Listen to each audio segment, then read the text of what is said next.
Everyone, ಎಲ್ಲರೂ ಹೇಗಿದ್ದೀರಾ? And this is my new YouTube channel.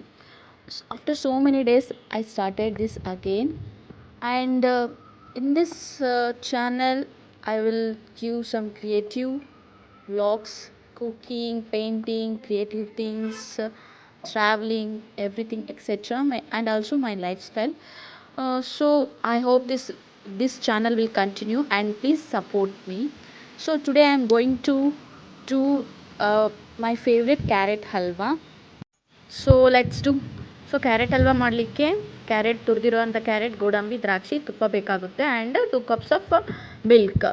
So ಈಗ ಪಾತ್ರೆಗೆ ಫೋರ್ ಟು 5 ಸ್ಪೂನ್ಸ್ ಆಫ್ ತುಪ್ಪ ಬೇಕಾಗುತ್ತೆ.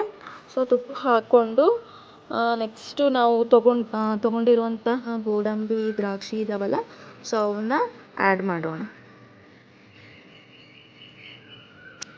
ಸೊ ಆ್ಯಡ್ ಮಾಡಿದ್ಮೇಲೆ 1-2 ನಿಮಿಷ ಹಾಗೆ ಸ್ಟಿರ್ ಮಾಡಿ ಒಂದು ಸ್ವಲ್ಪ ರೆಡಿಶಲ್ಲಿ ಬಂದಮೇಲೆ ಏನು ಮಾಡೋಣ, ತೆಗ್ದುಬಿಡೋಣ ಒಂದು ಪ್ಲೇಟಲ್ಲಿ. ಸೊ ಪ್ಲೇಟಲ್ಲಿ ತೆಗೆದು ನೆಕ್ಸ್ಟು ಸ್ವಲ್ಪ ತುಪ್ಪ, ಇನ್ನೊಂದೆರಡು ಸ್ಪೂನ್ ತುಪ್ಪ ಹಾಕಿ ಏನು ಮಾಡೋಣ, ತುರಿದಿರುವಂಥ ಕ್ಯಾರೆಟ್ನ ಆ್ಯಡ್ ಮಾಡೋಣ. ತುರಿದಿರುವಂಥ ಕ್ಯಾರೆಟ್ನ ಆ್ಯಡ್ ಮಾಡಿ ಅದನ್ನು ಚೆನ್ನಾಗಿ ಸ್ಟಿರ್ ಮಾಡ್ತಾ ಹೋಗಬೇಕು. ನನಗೆ ಕ್ಯಾರೆಟ್ ಹಲ್ವಾ ಅಂದರೆ ಭಾಳ ಇಷ್ಟ, ಮೊದಲಿಂದನೂ ಇಷ್ಟ. ನಾನು 10th ಇರಬೇಕಾದ್ರೆ ನನ್ನ ಫ್ರೆಂಡ್ಸ್ ಜೊತೆಗೆ ನಾವು ಎಲ್ಲರೂ ಕಲಿತು ಏನು ಮಾಡ್ತಿದ್ವಿಪ್ಪ ಅಂದರೆ, ಸರ್ಕಲ್ ಮಾಡಿ ಕೂತ್ಕೊಂಡು ಲಂಚ್ ಬಾಕ್ಸ್ನೆಲ್ಲ ಶೇರ್ ಮಾಡ್ತಿದ್ವಲ್ಲ.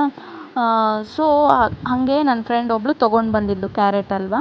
ಸೊ ಟೇಸ್ಟ್ ಮಾಡಿದ್ದೀವಿ. ಅವಾಗ ನನಗೆ ಭಾಳ ಇಷ್ಟ ಆಯಿತು ಕ್ಯಾರೆಟ್ ಹಲ್ವಾ ಅಂತ.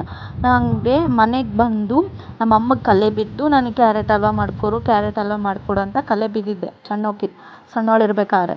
ನಮ್ಮಮ್ಮ ಹೆಂಗೆ ಮಾಡ್ತಾರೆ ನನಗೆ ಗೊತ್ತಿಲ್ಲ ಅಂತ ಅಂತಿದ್ದು. ಆದರೆ ಸ್ವಲ್ಪ ಐಡಿಯಾ ಇತ್ತು ನಮ್ಮಮ್ಮಗೆ, ಏನಂದರೆ ಸ್ವಲ್ಪ ತುಪ್ಪ ಹಾಕಿ ಉರಿಬೇಕು, ಗೋಡಂಬಿ, ದ್ರಾಕ್ಷಿ ಹಾಕಬೇಕು, ಸಕ್ಕರೆ ಹಾಕಬೇಕು, ಮತ್ತೇನಿರುತ್ತೆ ಅಷ್ಟೇ ಅಲ್ಲ ಅಂತೇಳಿ ಅವಾಗ ಒಂದು ಸತಿ ಟ್ರೈ ಮಾಡಿದ್ದೆ, ಚೆನ್ನಾಗಿ ಬಂದಿತ್ತು. ಆವಾಗ ನಾನು ನಮ್ಮಮ್ಮ ಇಬ್ಬರು ಕಲಿತು ಮಾಡಿದ್ವಿ. ಸೊ ಇದು ಭಾಳ ಹೆವಿ ಪ್ರಾಸೆಸ್ಸು. ಎದಕ್ಕಂದರೆ ಕ್ಯಾರೆಟ್ ತುರಿಯೋಕ್ಕೆ ಟೈಮ್ ಬೇಕಾಗುತ್ತೆ. ತುರಿದು ಕೈ ನೋವೇ ಬರುತ್ತೆ ಇದು ಕ್ಯಾರೆಟ್ ಹಲ್ವಾ ಮಾಡಲಿಕ್ಕೆ. ಬಟ್ ಅದು ಲಾಸ್ಟ್ ಎಂಡ್ ಪಾರ್ಟ್ ಏನಿದೆಯಲ್ಲ, ಅದರ taste it's very very delicious. ನನಗೆ ಭಾಳ ಅಂದರೆ ಭಾಳ ಇಷ್ಟ. ಸ್ವೀಟ್ಸ್ ಅಂದರೆ ನನಗೆ ಮೊದಲೇ ಮಾತು ಇಷ್ಟ ಇಲ್ಲ, ಬಟ್ ನನ್ನ ಕ್ಯಾರೆಟ್ ಹಲ್ವಾ ಅಂದರೆ ಭಾಳ ಇಷ್ಟ. ಸೊ ಹಂಗಾಗಿ this is my favourite sweet. ಹಾಗೆ ಅದನ್ನು ಫ್ರೈ ಮಾಡಬೇಕು. ಫ್ರೈ ಮಾಡ್ತಾ ಅದು ಒಂಥರ ಲೈಕ್ ತಳ ಏನಿದೆಯಲ್ಲ ಬಿಟ್ಕೊತ ಹೋಗ್ತೈತಿ. ಇನ್ನೊಂದು ಕುಕ್ಕಿಂಗ್ ಮಾಡಬೇಕಾದ್ರೆ ಏನಾಯಿತು, ನಂದು ಫಸ್ಟು ಏನು ಪಾತ್ರೆ ತೊಗೊಂಡಿದ್ನಲ್ಲ ಅದು ಸ್ವಲ್ಪ ಕೆಳಗಡೆ ಒತ್ತಾ ಇತ್ತು. ಅದಕ್ಕೆ ನಮ್ಮಮ್ಮ ಇನ್ನೊಂದು ಪಾತ್ರೆಯಲ್ಲಿ ಹಾಕ್ತೀನಿ ಅಂತೇಳಿ ಇನ್ನೊಂದು ಪಾತ್ರೆ ಚೇಂಜ್ ಮಾಡಿಕೊಟ್ರು. ಸೊ ಮಿಲ್ಕ್ ಆ್ಯಡ್ ಮಾಡಬೇಕು. 2 ಕಪ್ಸ್ ಆಫ್ ಮಿಲ್ಕ್ ಆ್ಯಡ್ ಮಾಡೋಣ.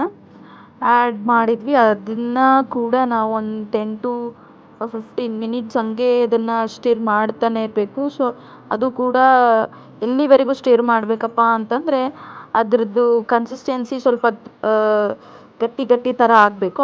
ಅಂದರೆ ಅದು ಸ್ವಲ್ಪ ಆ್ಯಂಡ್ ತುಪ್ಪ ಹಾಕಿರ್ತೀವಲ್ಲ, ತುಪ್ಪ ಕೂಡ ಬಿಡಬೇಕು. ಸೊ ಅಲ್ಲಿವರೆಗೂ ನಾವೇನು ಮಾಡಬೇಕು, ಸ್ಟಿರ್ ಮಾಡ್ತಾನೆ ಇರಬೇಕು. So this is very heavy, very very horrible process carrot halwa ಮಾಡಲಿಕ್ಕೆ.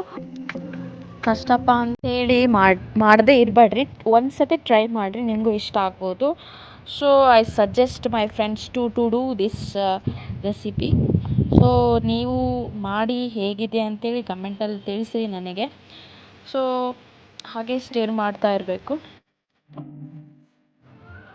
ಸೊ ನೋಡಿರಿ, ಅದು ಸ್ವಲ್ಪ ತಳ ಏನಿದೆಯಲ್ಲ ಬಿಡ್ತಾ ಇದೆ. ಸೊ ಹೀಗೆ ಸ್ಟಿರ್ ಮಾಡಿದ ಮೇಲೆ ಸಕ್ಕರೆ ಹಾಕಬೇಕು. 2 ಕಪ್ಸ್ ಆಫ್ ಸಕ್ಕರೆ ಹಾಕಬೇಕು. ಸ್ಟಿರ್ ಮಾಡ್ತಾನೆ ಇರಬೇಕು. ಸೊ ಇದು ಕೂಡ ನಾವು ಸಕ್ಕರೆ ಹಾಕಿದ ಮೇಲೂ ಕೂಡ ಸ್ವಲ್ಪ ಅದು ತೆಳ ಬಿಡತನ ಆಯ್ಲಿ ಥರ ಬರಬೇಕದು ಕನ್ಸಿಸ್ಟೆನ್ಸಿ. ಸೊ ಬೇರೆ ಎಲ್ಲರೂ ಕುಕ್ಕರಲ್ಲಿ ಮಾಡ್ತಾರೆ, ಅದು ಅಷ್ಟು ಚೆನ್ನಾಗಿರಲ್ಲ. ಸೊ ಇಲ್ಲಿ ನೋಡಿರಿ, ಸ್ಟ್ರಾಂಗ್ ಕನ್ಸಿಸ್ಟೆನ್ಸಿ ಬಂದಿದೆ. ನಾನು ಅದಕ್ಕೆ ಗೋಡಂಬಿ, ದ್ರಾಕ್ಷಿ ಮೊದಲೇ ಹೇಳ್ಕೊಂಡಿದ್ನಲ್ಲ ಅವನ್ನ ಹಾಕ್ಕೊಂಡೆ. ಸೊ ಇನ್ನೂ ಸ್ವಲ್ಪ ಸ್ಟಿರ್ ಮಾಡಿದರೆ ಆಯಿತು ಕ್ಯಾರೆಟ್ ಹಲ್ವಾ. ನಾವು ready to serve. So carrot halwa serve ಮಾಡಿದ್ದೀನಿ. ಟೇಸ್ಟು ನೋಡಿದೆ, ಚೆಕ್ ಮಾಡಿದೆ, ಚೆನ್ನಾಗಿ ಬಂದಿತ್ತು. ಮನೆಯವರೆಲ್ಲರಿಗೂ ಕೊಟ್ಟೆ, ಎಲ್ಲರೂ ತಿಂದರು, ಚೆನ್ನಾಗಿದೆ ಅಂತ ಹೇಳಿದರು.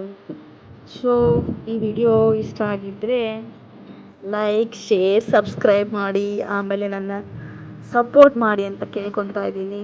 ಸೊ ನೆಕ್ಸ್ಟ್ ಬ್ಲಾಗಲ್ಲಿ ಸಿಗೋಣ. ಚಾಚಾ, ಬಾಯ್ ಬಾಯ್.